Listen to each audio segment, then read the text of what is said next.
Good evening. Welcome to the Inside Job Podcast, Healed Inside Out. This evening, we have welcomed back Kenny, known as Ken, back to the table. I'm good. How about yourself? I'm good. Good. Well, welcome back. Thank you.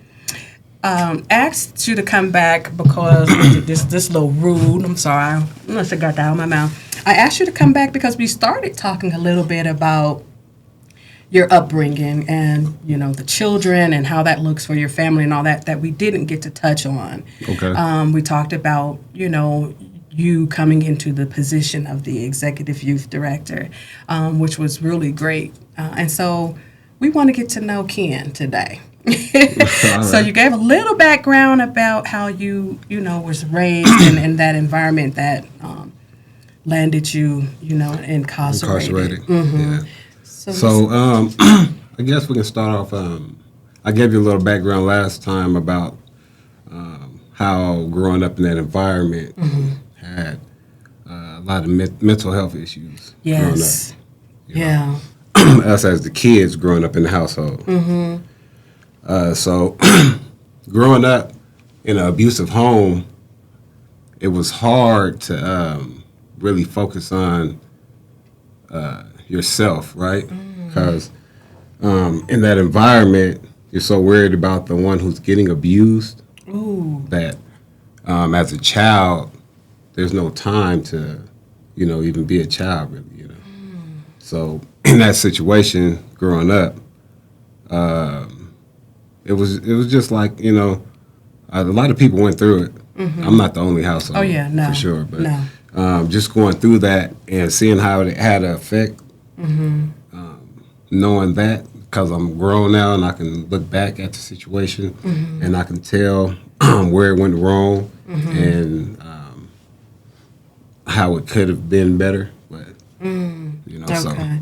Now, dealing with the mental health piece of it, did you go to like therapy or anything like that when you were younger? No, I mean, as an adult. Therapy as a kid, I was trying to survive. Yeah, that wasn't even a thought. Like, I don't even think our parents was even thinking about therapy for the kids. It was hard though, because we did. My mom and my dad had lost us to the system. Oh wow! Okay, at what age? So we were young. We were in elementary. So, well, I think my brother was just coming into middle school. Okay. But I was in elementary. My siblings were in elementary. Okay. So it was difficult. We went to go stay with my grandmother. And just dealing with the situation with that because, family don't understand what they do to a kid growing up. Because when you are suffering like that and your mom is going through that, your family can make it worse by talking about the individual that's going through it. Yes, we do that. So it caused a lot of, I would call, not hatred, but, more like, dislike towards how they felt about my mom, Oh, wow. So towards the people in the house, you had the dislike. That was raising. Oh, wow. Okay. Yeah. How'd that make you, So that was another part of it, Wow. It was that balance of it, too, like. So that was a struggle growing up, too, is, that had an effect on my mental health as well. Really? Yeah, because you don't want nobody talking about your mom. You don't care if she's smoking crack, drinking. Right. Don't talk about my mama. Don't talk about my mama.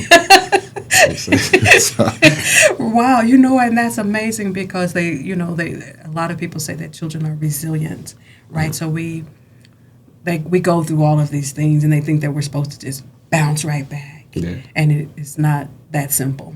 Nah, it's not that simple. And even, your mom being on drugs or whatever it was that they were doing, the love that you have for her is still there. Like you love your mama. Everybody, no doubt. You're gonna love your mama, your daddy too. But mamas be different. Yeah, my sister. I was telling her this because she had while I was in prison, she raised my kids. Okay. So, but my kids always yearn for their mother. Right? So that's a struggle because you, as the parent. Or as an auntie, she knows that the mother is probably not in the best shape to take the children. Yeah. So with them, coming at her that way, that can make her feel, Oh yeah. kind of bad and hurtful. So. It affects the entire family.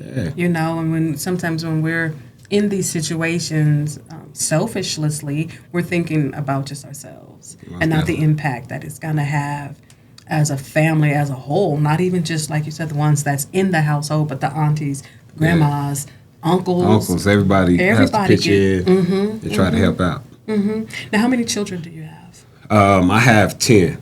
Wait, I'm sorry. Rewind that. Yeah. Come back.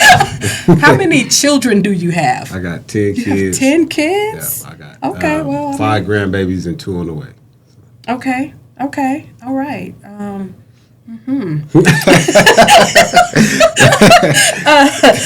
minute. Did your sister have all of your children, or they just kind of like split up? Yeah, she had 4. She had 4 of them? Okay. How are your children now? How old are they? So they range from 27 to 16, down to 16. Okay. 27 to 16. Ken was busy. Yeah, at an early age, wasn't I? Yeah, that's good. So how are they towards you? I think they have a profound respect for me. Oh, okay. Now. Okay. I came out of prison and, they wanted me for themselves because I had a couple of different kids' mothers. Okay. So coming out of prison, I had to take the kids that were in the hotels, that was homeless. So it was my 4 kids. It was 5. I'm sorry. They were in and out of the hotel, so I grabbed those and tried to integrate them with my other kids. Okay. And that was a struggle. I'm sure. I bet. That was a big struggle. Yeah. A household of siblings that have the same mother and father is a struggle. Yeah. And father ain't been home in 10 years. Oh, man. Yeah. So just reintegrating family, that was a struggle. Yeah. But you did it. Yes. And my kid's mother at the time, she was suffering from drug abuse. So, and me being so green coming out of prison, like I wasn't used to seeing the norms of a drug abuser again. Oh, wow. So those things she was able to hide. Oh, wow. Other people would say it, but I can't tell until I start catching on to the little habits she was doing. Oh, wow, really? Yeah. But it was a struggle coming home, grabbing the kids, because we went to stay with family members, and that means kids in somebody's house. It's hard. Oh man, yeah. So there were 6 of them in our household. So you can't expect somebody taking your family and and not be a struggle. So, yeah. But when we couldn't do that any longer, we went to the Samaritan house. Oh wow! So I took all the kids to the shelter. Kids? Yeah, me and the kids went to stay in the shelter. Okay. We stayed in there for maybe over a month, about a month, a little over a month, and I was able to get a place after that. Okay, well, good. That's awesome. Yeah, that's really good. So them going through, in and out of hotels and shelters and things like that. How are they like with their children, and how are they, maneuvering right now? My kids, they have a lot of struggles. Okay. And that comes from the mental health issues. Yeah. Right? Parents out of the home, being raised by, siblings. Okay. I don't know what that was either. I don't know what that was. Okay. But, just being raised by, other family members. Yeah. It's hard on the kid. It is. And they don't understand how to process their emotions. Yeah. So it takes a long time. It's not it's not overnight thing. Oh, it's not. And they don't like therapy either. Oh, okay. I was just going to say, have you tried to go there? I ain't telling nobody my business. Yeah. See, and I think that's a disservice to us when when we don't correct them, it's not a matter of like just telling people our business, just talking about it and talking it out and talking it over and getting it out. That is so helpful. Yes. You know what I'm saying? And to whom you choose to talk to matters as well. Yes. And I believe over time they will. Okay. It's going to take them a little time. Kids going to be kids. Yeah. They're going to be difficult. Yeah. And tell them you can lead them to the water. Yeah, can't make them drink. That's right. That's right. Well, I happen to know several people that the doors are open. If you ever wanted to just to sit and talk, it doesn't have to be no formality, a sense of like they go into the preacher or the. I believe it's necessary. It's for a lot necessary. of us, especially dealing with our community. Yes. Because those struggles are never addressed. Mm-hmm. And especially they're not addressed, and then it's a continuous thing. Yes. Right. So it's almost like we're just piling stuff on top of trauma, and it just. How do you expect to get that all off of you? Yes. How do you break that cycle? Yes. Yes. You got a family that deals with mental health or depression. That part. How do you break that cycle? Yeah. Yeah. Are you guys spiritually grounded? Yes, pretty much. Okay. Okay. Because that'll help. Mm-hmm.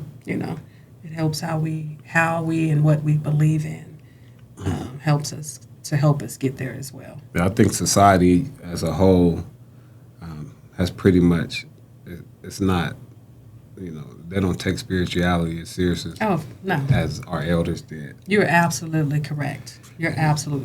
People are making things their own, making things of their spirituality, like picking it, like, oh, this is what I'm going to call spirituality. Yeah, that's what Yeah. And it's not grounded in truth or... Come on, you better say it. Mm-hmm. Not like that, so it's not going to help. Mm-hmm. Mm-hmm. It's just word service. Yes. Lip service. Lip service, yes. Word service. Uh-huh. See, I done made up my own thing. See how that worked? But I corrected it. Yes. Yeah, it's lip service if it's not making an impact, and if you're just talking it. Yeah, so I would just encourage you. I mean, I know I can't tell you, you probably know this, but it doesn't hurt to reiterate it. I just would encourage you. I definitely try to with them. Well, I do with them. But, we can't. Only that's all you can do. Yeah. You can't force them. No. So how many are with you now? I have 4 in the household with me now. Okay. And they're doing the other ones that are out. They got their own spaces. Yeah, my 2 younger ones, I believe they might be a little more grounded and ready to go after high school. You believe they're ready to go, or you want them to go? Nah, I mean, not wanting them to leave the house. Oh. They're ready to attack the world, Okay. Yeah. Because they've had a chance to see their brothers and sisters. That part, too. And then how long have you been out? I've been out, actually, it's been 7. I said 6. So then they've had some years with Dad. Mm-hmm. Oh, yeah, most definitely. Yeah. And I've been there every step, so. Yeah, that's good. That's good. That's an amazing step, for fathers to step up, and that's a lot to step up with. Yes. A lot to step up to. I understand single mothers now. Yeah. Mad respect for us now, Mad respect. Mad respect. Yeah, have to do some of that on your own. Yeah. Because they don't get all the meals all the time. No. Coming from Pops. Yeah. They're old enough now to be like, let me give me a bowl of cereal. Yeah, let me figure it out. Yeah, a cup of noodles. Figure it out. Pasta worked 12, 13 hours. He come here, he ain't trying to cook. Yeah. Okay, good. So let's dial back to Ken. Mm-hmm. Let's talk about you. So, in a relationship, are you married? How does it work for you in relationships? I'm struggling with that. Are you? Yes. Very much struggling with relationships. I believe from the trauma as a child. Yes. From my early trauma, I can remember being detached. I had this red bicycle. I had just got it. Mm-hmm. I mean, the day before I just learned how to ride a bicycle. I mean, to ride a wheelie right on it. So I'm going to sleep thinking about this. Yeah. So, my mom wakes us up in the middle of the night and we have to leave. Oh Oh no! So she's taking us to a women's shelter. Mm. Because of my father, right? Mm-hmm. So I had to leave the bike. So that attachment, I remember that was a big attachment for me. Yeah. Like I really wanted that red bike.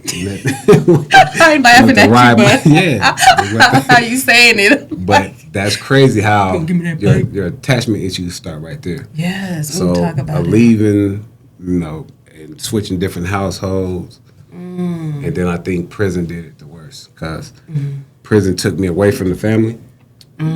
So I couldn't stay attached because the more I stayed attached, the more it hurt. Hurt, yes. So I had to gently, time by time, let that go, right? Mm-hmm. So it's hard to, come back.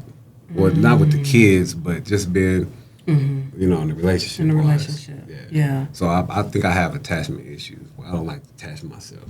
Okay, you're afraid, so you have some fear. Yeah, you think you're gonna get hurt or get taken from you? I got to work it out. Okay, what are you doing to work it out? We're not having a counseling session right now, but I'm just saying.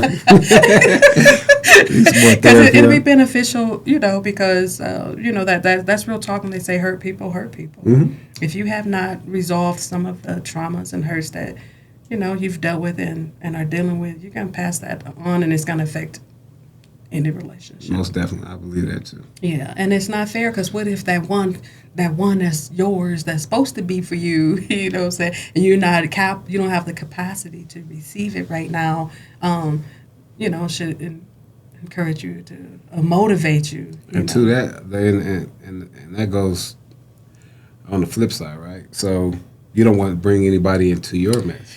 Facts. Right. Mm-hmm. So I don't want to be that person that's just jumping in a relationship. Yeah, of course not. Or Yeah. I want to have my stuff especially mentally, have my stuff together. Okay, yeah, we can respect that. That's definitely respected because don't get into something you ain't ready yet because that'll tear it up. Them attachment issues is big for me. Okay. So okay. I have Do to you really believe work that can be fixed? Yes, it can be fixed. Okay, good. It definitely can be fixed. Okay, and you're taking the steps. I think it takes the right person too. Of course, because you know what? This is one thing that I do know about healing. Yeah, we can do a lot of the work ourselves, but sometimes when it's that right one that comes in, they help you. They help you to get through some stuff. Yeah. They make it easier and, get over that hump. Yeah. Somebody who just love you through it, because that's what it'll be from the other person. Yes. It's them loving you enough to help you get through that, giving you grace and I've been trying to figure it out. Yeah. But I'm such a thinker. Like it's hard for me. It's hard to just to concentrate and just don't worry about none of the flaws or that they got going on. Yeah. Like I think my kid's mother scarred me. So you got hurt inside the relationships too. Yeah. I mean, but they probably was hurting. You hurting. Yeah. Everybody y'all hurting. Just reckless. Everybody just out here. Yeah. I don't know what they want. Just just out here just doing it. I remember this guy told me, man, two people in love, man. It's just two people feeling sorry for each other, man. But that's stupid love, Yeah. That's that teenage love, whatever. Right. Oh, okay. All right. So you working that out. Yeah, I'm working it out. Okay. All right. That's good. How are you like with relationships at work? I mean, does it impact you as a whole? No, the crazy thing, like I really get along with people. I'm a people's person. So when I go to work, everybody loves me at the job, or I go teach the kids. The kids love me. My own kids love me. So I think I have a personal issue with inside myself. It ain't like somebody else's problem. Yeah. And people always be like, nah, they say it ain't me, but really it's not. Yeah. I mean, and that's important and very powerful that you recognize that yourself. Like, people think it's a cliche. It's like, it's not you, it's me. Yeah. They're like, oh, you just don't want this. You want to go on, cheat, and do whatever. Exactly. Oh, that's real talk. That's real and talk. somebody who tells you that it's me, listen, because you can't change the stripes of a tiger. Exactly. You know what I'm saying? And so those are those. And that's some things I think us individuals coming out of prison, especially doing a lot of time, that should be channeled, and we need to get therapy for that. Because I was in the system for 10 years. 10 years? Excuse me. Yeah, Yes. 10 years. So, You want some tissue? yeah, nah, it was, it just got a little dry. Been in the system for 10 years and then getting let right out on the street. Man, I know. No rehab, no. That's why they say it's set up for failure, Yes. Because there's nothing to integrate you back into. Not But at you all. guys have you have No, yeah, next chapter. We're definitely working on it. The Mahonas, they have, the Kelly and Kelly, Bree. yes. Yeah, they have their homes. So there are some out there, Yeah, they had to release me though, because I had when Obama and Eric Holder, it was a crack law. I don't know if you know about it, but when I got sentenced, excuse me, let me take this back a little bit. So when the drugs came out in the 80s, right? Okay. When they started making it a big deal and all that, Okay. you remember they was talking about how the Fed said 3 strikes you out, Right. and stuff like that. Well, they came up with a law in the federal system where they were sentencing blacks and browns, because we dealt with crack, 100 times worse than somebody getting caught with powder. Wow. So somebody getting caught with 5 kilos of cocaine would get equal time to somebody getting caught with 50 grams of crack. Oh, wow. Yeah. So you have individuals that were serving life sentences in there over 50 grams of crack. Oh, wow. And you got guys in there got caught with 5, 10 kilos and getting 7 years, 10 years getting out. Yeah. So it's just, how, Yeah. Yeah. So I was under that law. So when Obama and Eric Holder got into office, they switched it to 18 to 1. So when they switched it down to 18 to 1, that knocked 5 years off my sentence. Oh, wow. So I was already down to 10, so I was at automatic release. Wow. So what were you sentenced to? What was it, the initial? Oh, it was 180 months with 60 months to tell, so altogether 20. Oh, wow. Yeah, in 20 years and not 10, 20. I mean, I can't even, I've never been to jail, but I imagine like one day for me, I'm gonna need some rehab. I'm gonna have some. But that's some why I'm out issues. here though, because I'm tired of seeing the same old status quo. Yeah. It's getting tired. Like, guys supposed to be OGs out here, and they just not. They're just not that. Yeah, they're still part of the destruction. Even back in my day when our OGs was coming up, right, and they was raising us, we always felt like there was some structure, or there was somebody over us and had our back. Nowadays, it seems like the youngsters is raising, they supposed to be OGs. Right? Oh, wow. So the OGs out here smoking, snorting, drunks. So they giving them nothing to respect. Well, that's kind of deep. So that's why these streets is running crazy. Yeah. So it's like the babies raising the babies. The babies is raising the adults. Excuse me. So. Wow, that's pretty interesting when you really look at that. The dynamics of that. It gives you a different understanding, like of what what that looks like from the streets perspective. Yeah, and it's all nonsense. Yeah. I mean, you never stop like gang banging or gang participation. I call it. Yeah. Because since Africa, we've been in tribes and clicked up. So if I grew up with, anybody, if I grew up with you, we're gonna click up, right? So that's basically what it is. Like right now, you have so many different little sects.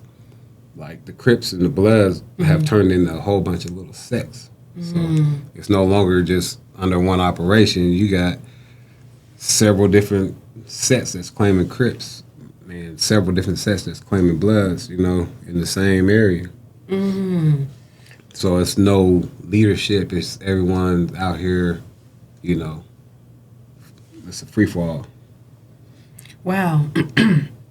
Yeah, that's one field that I just don't know a whole lot about, but I always find it interesting to hear because you see it and you hear about it on television and news and all of this.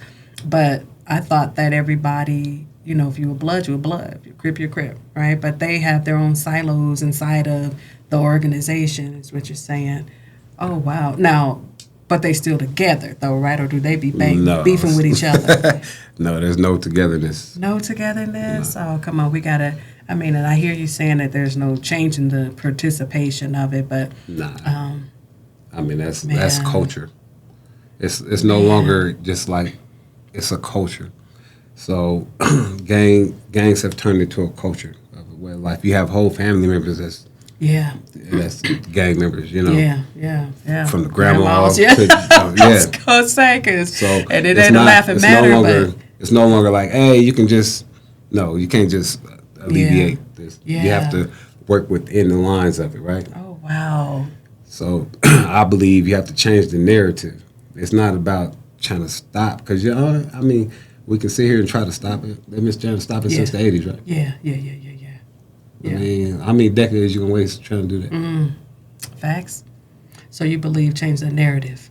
You have to change the narrative. So what does that look like? To me, Yes. I believe everyone needs a chance, right, to do better. Okay. So if you provide a chance for them to do better, I believe they will do better.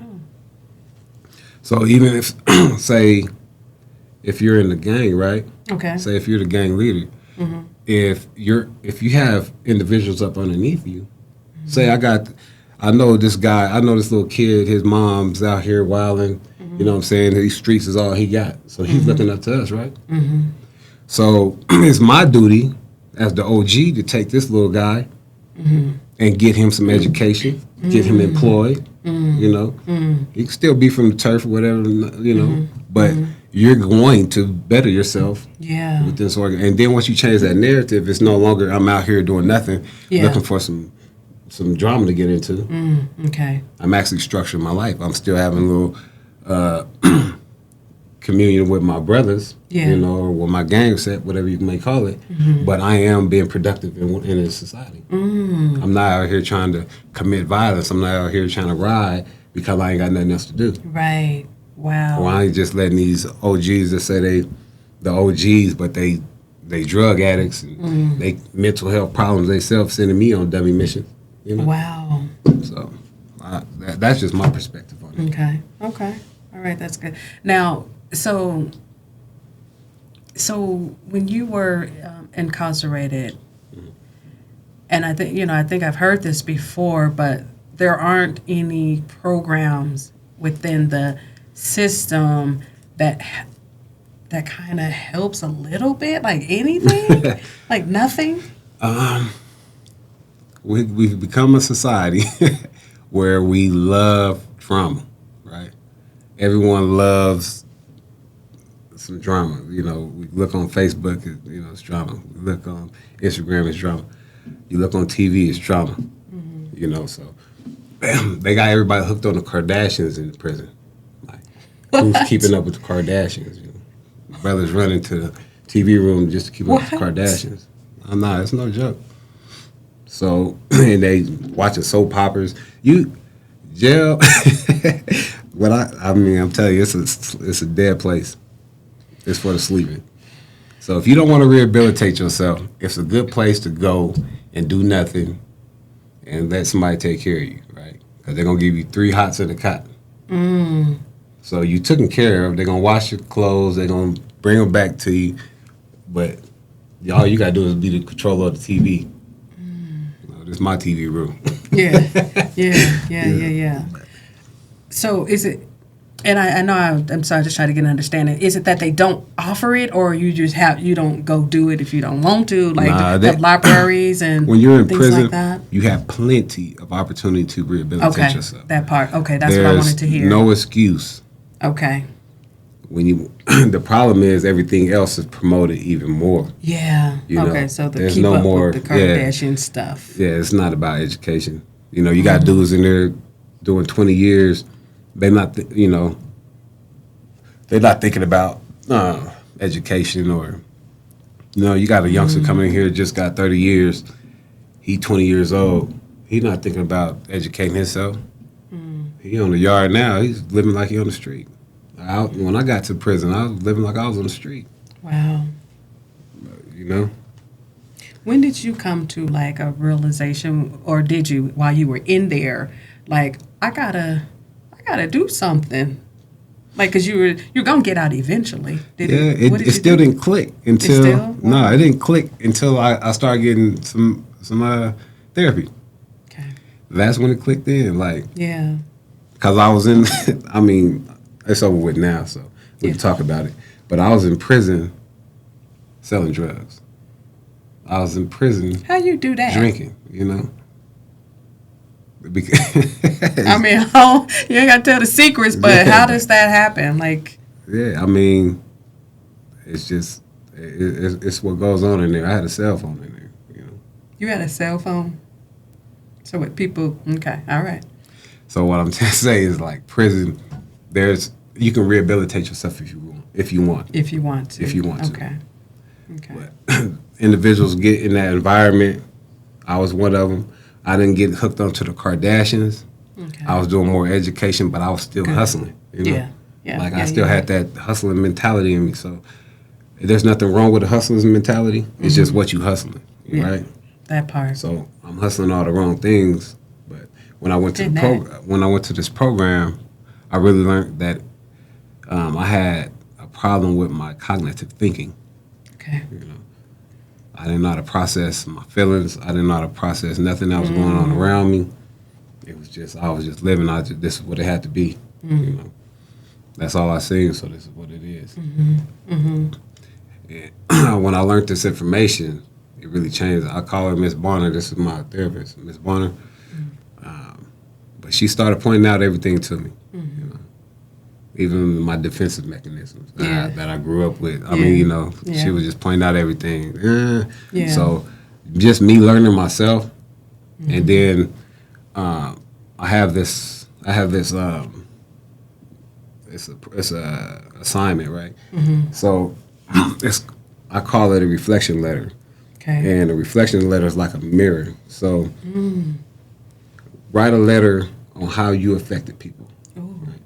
So I had to write a letter on not the good, but the bad. Yeah. On how I affected, like, my mom, my sister, my brothers, the people around me, society. So I wrote about, I wrote about 8 reflection letters. Okay.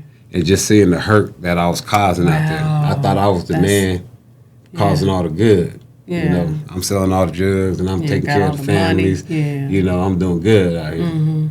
But I never took time out to look. Okay, I just took 400 food stamps from this lady, right? Come on.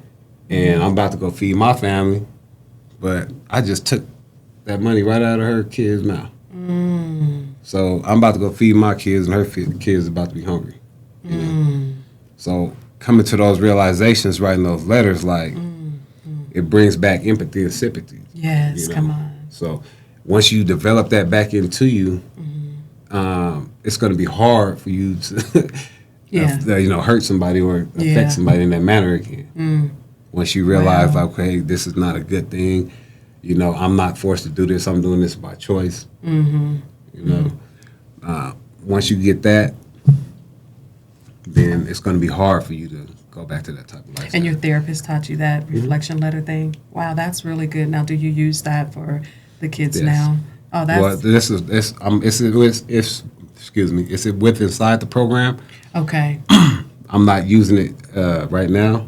Okay. But it's inside the program that I'm creating. Okay, yes, the one that you're creating, within the next chapter. Yes. Okay, good. That's really good. That's a good tool to make people look at themselves, right? Like, and be honest. Yeah, be honest. You can be honest about how other people were impacted or affected by your actions. Actions. Yeah. Yeah, and that, ouch. Yeah, you start looking at that like Yeah, and then you got to write that down. Yeah, I had to, and then I had to read it out in front of the class, right? Wow. So the emotions of reading that letter to my mom, I mean, could nobody on the stage read their reflection letters without coming up with tears, you know? Wow. Getting choked up. And I choked up, you know, because... Oh, wow. That right there is powerful. Mm-hmm. That is real powerful. Yeah. One of the reflection letters to my mom, mm-hmm. she had got robbed because of me. I let her moved into one of my homes, and I had bought a house, you know, and I let her stay in my home but somebody thought I was still there. So they went in there and tried to rob my whole family. Wow. You know, so that was things I had to look at, like, man. Yeah. You know, you're not no good dude out here. You think you good, man, but you ain't. That ain't good. Yeah. Wow. That's some weighty stuff right there. So you come back to that humanity. Come on back in, man. Yeah. Well, I'm glad, and I'm sure a lot of others are glad that you made the decision to get the assistance that you needed to help out, and then now to be doing what it is that you're doing to help, try to foster some of the, steer away from the other behavior. Yes, because we can save a couple, man. You have? I said we can, you know. Oh, we can. Okay. Yeah, and I'm I sure believe you I have have, many. you know. Oh yeah. But that's the goal. Yeah, can't because save you guys everybody. go into the prisons, right? Yeah, we're going to prisons. Okay, and then we're going into the juvenile systems. Yes. We're starting that up coming up this year. Nice. Yeah, I seen you guys on a road trip. Did you go on the road trip to the prison? Yeah. Yes. So that's a trip. Yeah.